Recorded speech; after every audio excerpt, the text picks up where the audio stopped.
Welcome back, Mando.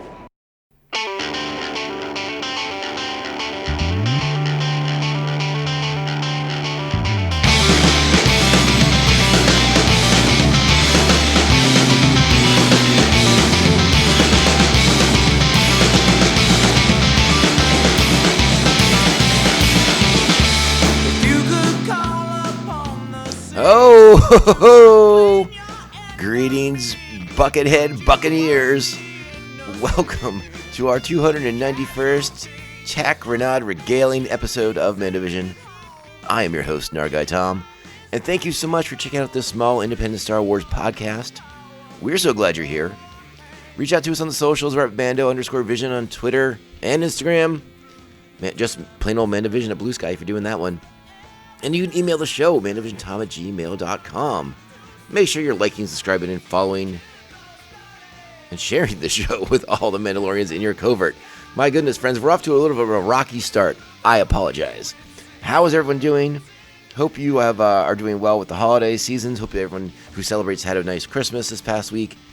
I have to tell you, as I sort of foreshadowed in our last episode, the Christmas Eve release of a new Star Wars episode, something of a challenge for me to watch. Just because it was just off my radar by Christmas Eve. By the time I got home from work on Christmas Eve, the last thing I was thinking about was Star Wars. Because we spend Christmas Eve watching Christmas movies. And so it just completely slipped my mind. And then Christmas Day rolled around. And that was happening. So, again, I didn't get to watch this episode of Skeleton Crew until Thursday, of all things. Because by the time I remembered on Christmas Day, I was already sleepy. So, this holiday release schedule is proven to be something of a challenge. I will try to redeem myself next week when they drop another one on New Year's Eve. Hopefully I can do a little better on that night in particular. It's a little less seasonal festivities going on. Yes, there are things happening. We will have company over, but I think it'll be a little bit more of a there'll be more opportunity to enjoy the show that Tuesday night. So yeah, we're a little behind, but we're getting this episode recorded Friday morning. We'll have it out to you depending on what time zone you're in, Friday afternoon. We'll see how it goes. But I really enjoyed this episode of the show. Really liked this episode. Might be my favorite episode so far.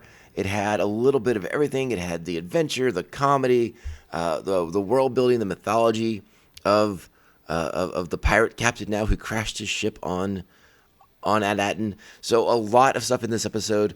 I think it was really well done. The comedic elements, the adventure, the booby traps, the whole thing. And I'm really excited to talk to everybody about it. So I think we're going to go ahead and get into our particulars for the episode. Wow. Again, rocky start, friends. This is Skeleton Crew Season 1, Episode 5. You have a lot to learn about pirates. Released on 12/24/2024. Directed by Jay Schreier. Written by Myung Jo Westner. And we have a special guest star in this episode. You may not have even noticed. Kelly MacDonald is in this episode as Pocket. How about that? So let's go ahead. Let's get into it. You know what that means. It is time. Strap on your buckets. Let's go. Get out of here. We'll hold them off. You're going to have to relocate the covert. This is the way. This is the way. We start the episode back on Ad-Aten, where we find the parents are not just sitting complacently waiting for the supervisor. No, Numa and Wendell have a plan. They're going to get a message out past the barrier. Except they're not very good at being sneaky. No. And it's not long before Wendell's attempt to try and get the passcode to send a message out past the barrier is detected by the security bots that are everywhere around them, watching intently, monitoring everything. I love Wendell's reactions to trying to be sneaky when the droid comes over and you see him. He's like sweating profusely, and he tries to do the one hand thing, and that was setting a nice tone for the episode. But nice to see that our parents are still trying to be actively involved in the recovery of their children and not just waiting around. Now, luckily, Wendell gets taken to Farrah's office, where she kind of where she instructs the droid to erase his memory and shut down, so that she can kind of chastise Wendell for not being patient. But Wendell doesn't believe the supervisor is going to do anything. The supervisor has already said that they cannot send and they will not send a signal out. What was interesting in the course of this dialogue was Wendell saying that they had a way to send a signal without their location being tracked. So the parents, or at least on some level, seem to be aware of the fact that Aden is sort of isolated and intentionally removed from of the general knowledge of the galactic public. That is interesting, and I can't wait to see that get explored a little bit more fully as we begin to understand more about Aden, and we get key pieces of information about Aden later in this episode. So a nice start there. But again, interesting that Farah's still choosing to go through the proper channels, follow the protocols, and wait for the supervisor's assistance, which doesn't seem to be coming. And Wendell seems to be the one very, very much aware of that fact. Now we cut back to the kids, to Jod on the Onyx Cinder. They are deactivated SN-33. He's on the table. They fastened him to it so he can't harm them anymore when they turn him back on. KB's done a rerouting of his memory functions or whatever, so that he won't kill anybody. And it's time for information. SN-33 knows things, and it's time to share. So, with some trepidation, they do reactivate SN-33. Trepidation in the form of fear, because they don't want to get torn limb from limb, as Sneed was about to do to them last week. So they reactivate him, and we get all kinds of juicy information, particularly about the former captain of the ship. And we also formally get introduced to the name of the ship, the Onyx Cinder, as we find out that its former captain was none other than the legendary Tak Renaud, a Blackbeard-esque pirate of the Star Wars universe who terrorized many beings for many years. Now, we still don't necessarily have a timeline of when Tak went on his journey to Aden.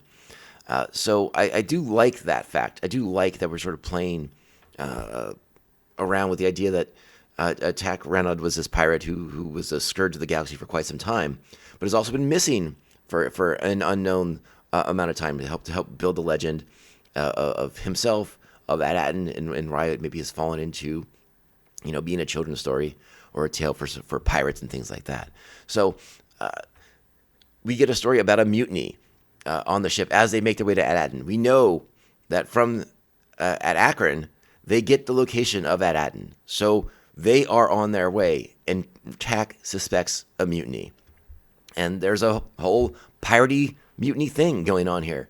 And Tak will get his revenge by ultimately killing the first mate who comes after him, and then he locks out the controls and they crash into Aden.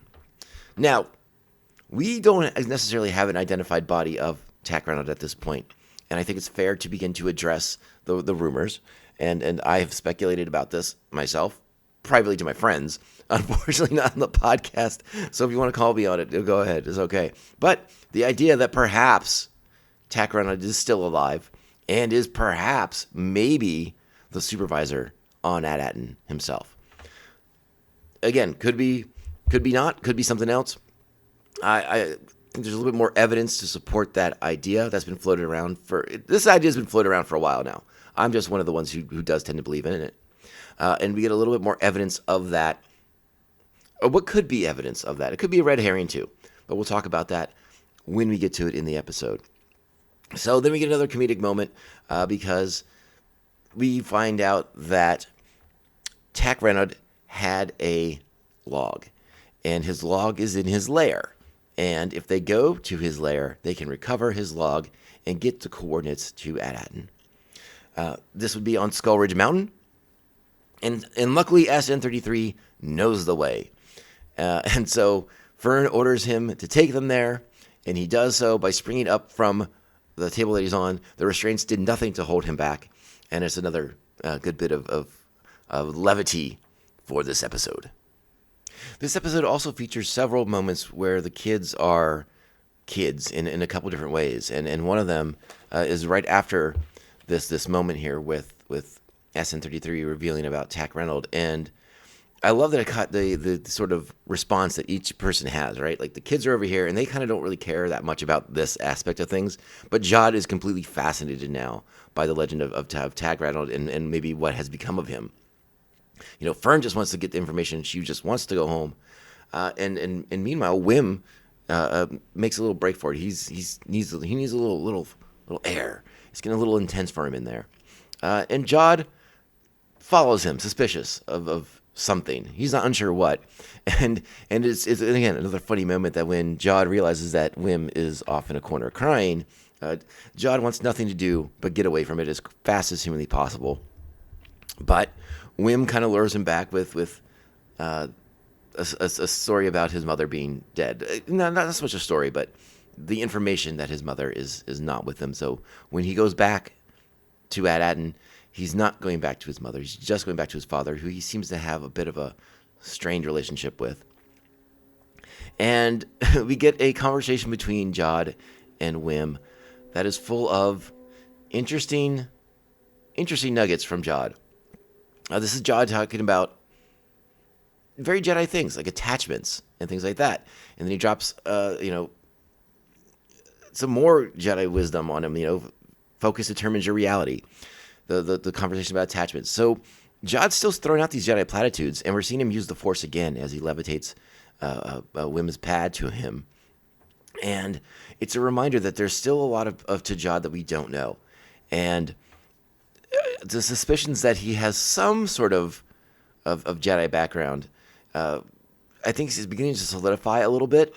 Again, he's dropping these nuggets we know from other Jedi, from other films. And it's like, well, he must have spent some time around them at some point, in some capacity, in some fashion. But what it is to this point, we still don't know. And I'm going to say this is not the best advice to give to Wim, to forget attachments, to be alone. This isn't how Wim's going to work. This is not going to work out for him in the least. And they talk about his stories and his imagination and, taking the time to sort of step up. Your imagination, your focus determines your reality, right? So if Wim can focus on the reality that he wants, Jod seems to be implying that he can make it happen, make it real. And as we find out later in this episode, it's not quite that easy. One of the elements I do like from this conversation quite a bit was Wim's sort of confession that all he wanted was an adventure. All he wanted was to go out and see the galaxy and do these amazing things. And the reality is very, very different. He says it's scary out here. It's confusing out here. And in a lot of senses, you probably can imply that he's talking about the transition from adolescence to adulthood. There's a lot to take out of that. As we've all kind of made that journey to realizing that the world isn't what we always thought it would be or is. It's not what we thought it is. It's a completely different thing when you actually get out into it and begin to experience it for yourself. And Wim is starting to learn that. He's starting to learn that his illusions for Jedi roaming the galaxy on adventures is very, very different than the reality of the situation. And so for Wim, that's sort of a transitional moment for him as he begins to have to question or make that adjustment from childhood innocence to young adult here. So interesting conversation between these two characters. Back on the bridge of the Onyx Cinder, which again is now officially named as the legend of Tack Reynolds is shared, Jod puts his pieces together that this is his ship, the Onyx Cinder, and now they're making their way to Tagg's lair. He's regaling the kids with more stories of Tag and all the enemies he's vanquished over the years, and it's very entertaining stuff. And Neil seems to appreciate it the most of all the kids so far. So we make our way to a planet, and again, this is one of those other elements that helped us fudge the timeline a little bit. Like there seems to have been some distance between when Tag gets to Ad-Aden to when we find the ship, to when Wim finds the ship, and they begin this adventure. Because we get back to Skull Ridge Mountain on this planet, Lanupa. But Lanupa has a very different reputation than it did in SN33's day. Not so fast, my friends. It's now a resort world for the ultra-rich, ultra-famous, and childless. So, very, very different. But the rest of this episode has just great moments of SN33 reacting to his home being this sort of like pleasure paradise, sandals-esque resort. And now I would have thought that the Lanupa people, whoever put this spa there, maybe would have rebranded the mountain from Skull Ridge to something else. But it's also possible that perhaps Skull Ridge has some sort of attraction to it because of the legends of the, as said in the episode, ancient pirates. Now, she says ancient pirates, and we have to wonder exactly how far back we're talking about to become ancient pirates. Again, more of that timeline confusion that I want to get a little more clarity on at some point down the road. But we'll find that out because, again, rumors of Tack Reynolds as a supervisor, unless he's from an incredibly long-lived species, he couldn't have been there for that long, could he? Well, again, we still have 3 episodes left to find these things out. So we're on Lanupa, and again, it's a world where children are not welcome. And so, of course, they don't trust Jod. Jod can't go anywhere with SN33 because SN33 won't go anywhere without Fern. So we are in a predicament, which leads to the kids in disguises, pretending to be the wise elders of a distant world, and Jod is their translator. And SN33 has a restraining bolt put on him. Weapons are taken away. It's a whole thing. It's comedic. It's interesting. It's funny. I sort of bumped up a little bit against the Jod's insistence on getting a room, but it seems to be that Jod at this point in the episode is really beginning to bristle, being under the authority of Fern at this point. He's having some real problems with that, and I think that's why he sort of like is lashing out and decides they need to get a room and spend all this money, and he's burning through their dataries just so they can get a room, so they can hatch a plan really quickly before they have to go and look for the spa. It's an interesting moment, and this is another moment where the kids are just being kids. You know, they're playing dress up, and as Jod is attempting to bribe his way into this luxury resort, you know, they're behind him, dancing around and making childish whooping noises and things like that, and very basically exposing themselves as children to a person who is more than happy to collect some bribes to let that secret stay with her. It's at this point that we are introduced to a fascinating new character. Well-known actor Kelly MacDonald comes to play in Star Wars as Pocket, a character who is instantly visually interesting, very much into the concept design for this person, and hits us with yet another name for Jod. The man of many aliases gets a few more in this episode, and we learn that Jod really just did some bad things to this Pocket person, stole a bounty, left her to drown in a pit of leeches, and has been basically after him for quite some time. She now works as a bounty hunter, but for a private employer. So I'm hoping we get a little bit more information about that down the road, because I'm very curious who that is, or if that's something that has to do with the spa itself, because I did also have to wonder why a bounty hunter would just be kind of hanging around this spa. Now, granted, there is a special conference of Munes there. The banking clan is in the house, so there's extra heightened security. Maybe Pocket's part of that. There's a lot that we could kind of pull apart there to kind of figure that out. But again, an interesting character, somebody from Jod's past, another person who's out to get him, another character who then warns the kids to not trust that Sleemo. A reoccurring theme throughout the series thus far is everyone who knows Jod telling the kids not to trust him. So it feels like they're building towards that betrayal. They have been for quite some time, and this is definitely going to be the episode that delivers on that promise.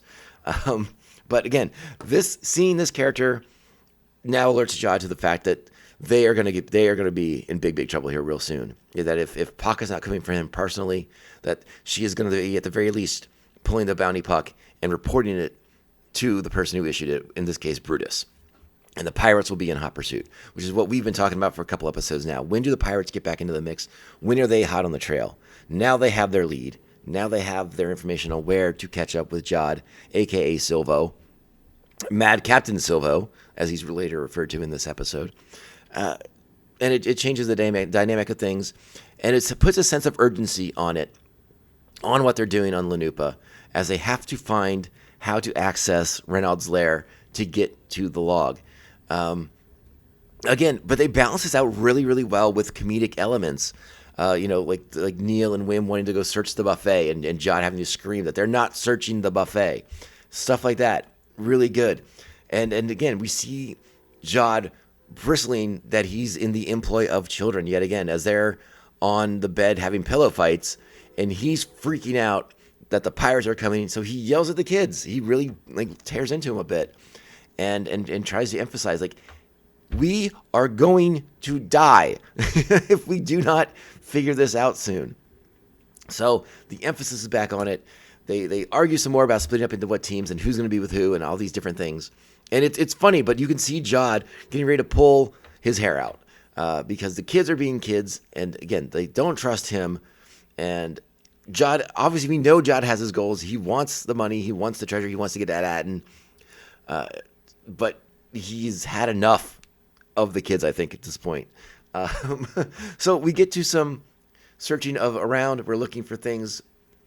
We're down in the spa. Fern has the best plan of all, following the pipe, because that's what SN33 has been saying all along, that it's down in the heart of the mountain is where Tack Reynolds' lair is at. And she follows the pipe. They end up in the spas, and we come across a new being, a new creature, Cathalops, who we think might be this massively intimidating creature, and maybe visually he is, but turns out he's just a fella who likes a good story. So the kids kind of befriend him very, very quickly, and he offers to help. He smashes the thing because Fern has found the sigil of Tack Reynolds, and they know they have to go down. And Cathalops helps them down, lowers them into the tunnels, into the maze of catacombs that Tack Reynolds has devised to keep his enemies at bay. And SN33 warns us. This is where the booby traps are. So here we go.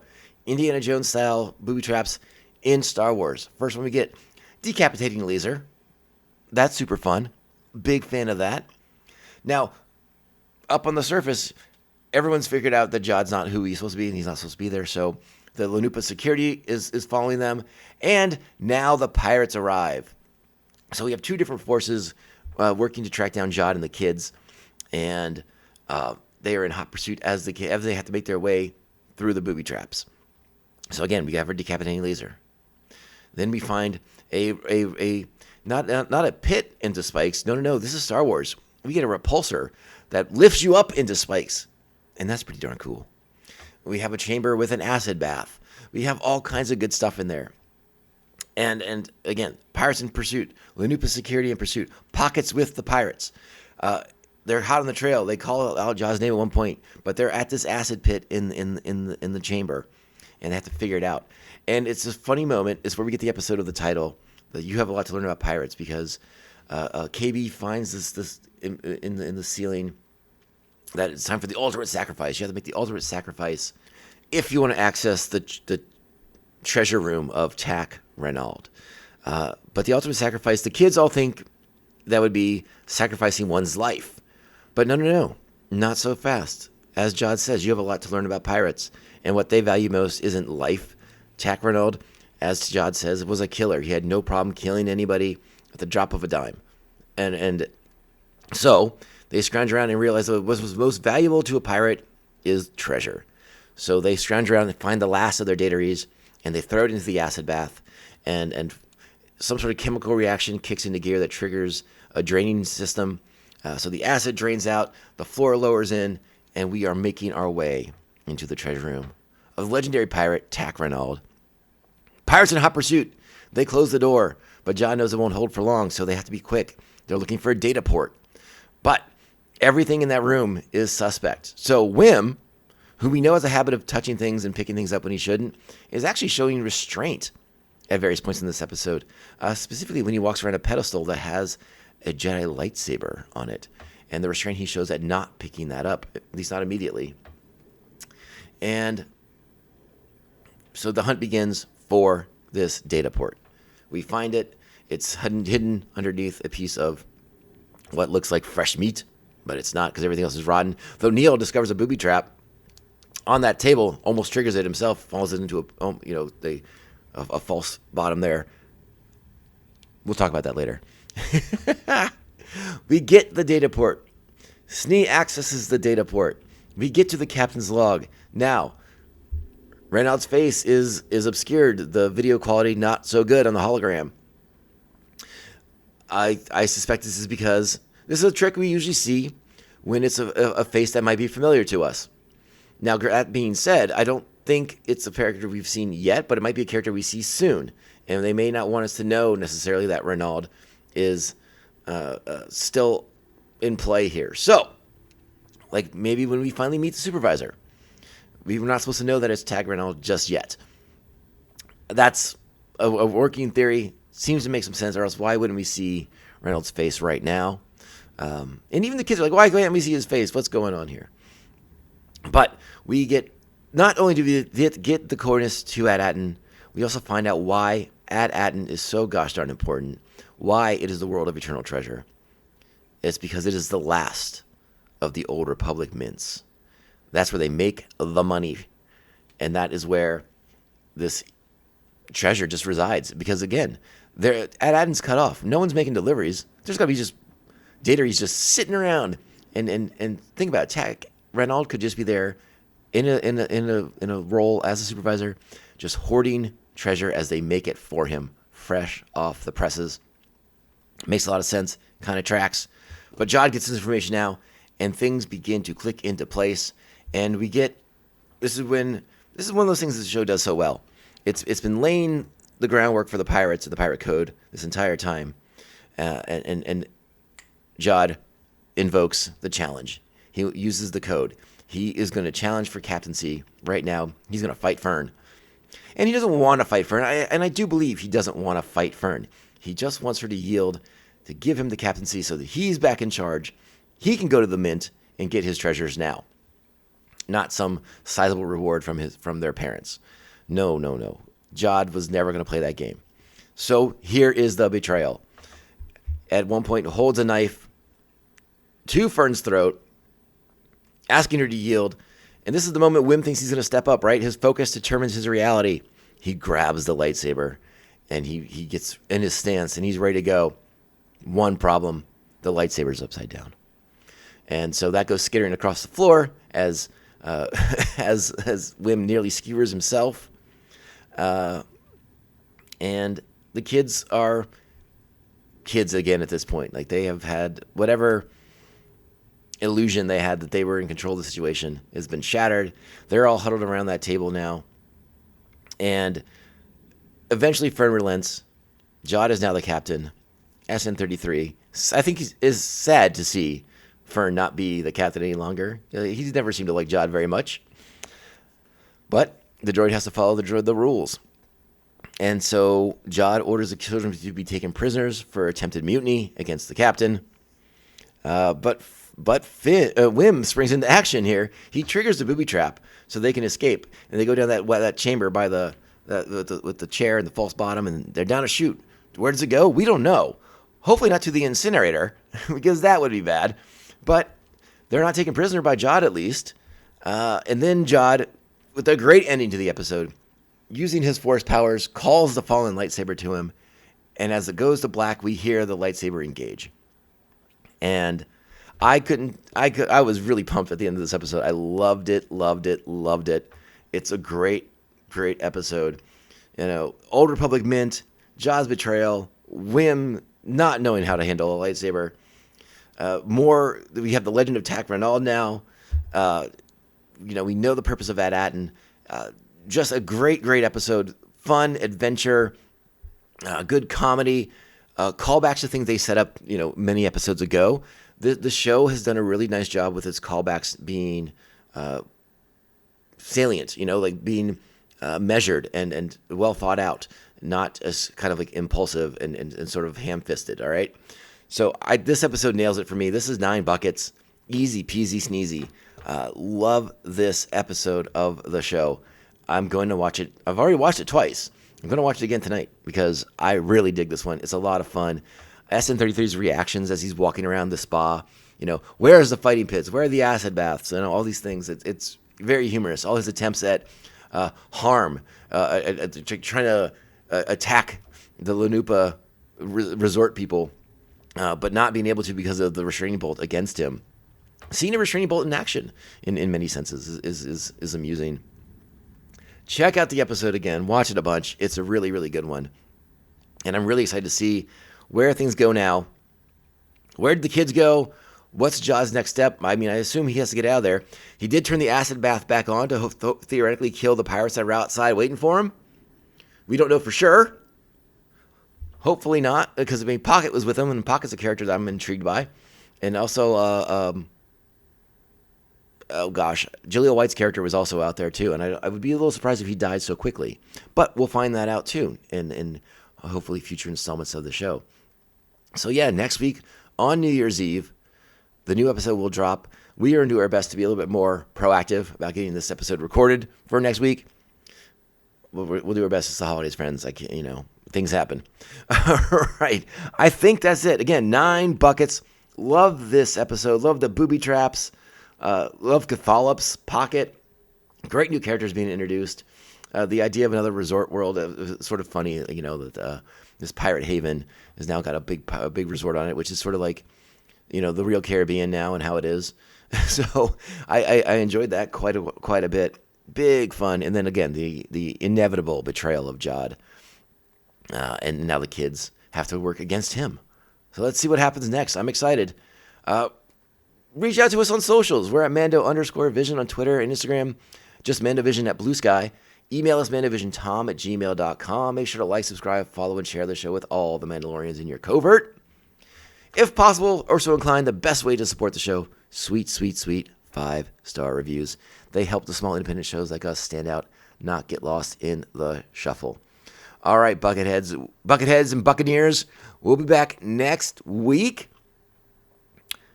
And I can't wait. Go have a great, happy, safe New Year's. We'll talk soon. And remember, this podcast, it can only end one way. This is the way. This is the way. This is the way. This is the way. You expect me to search the galaxy for the home of this creature and deliver it to a race of enemy sorcerers? This is the way.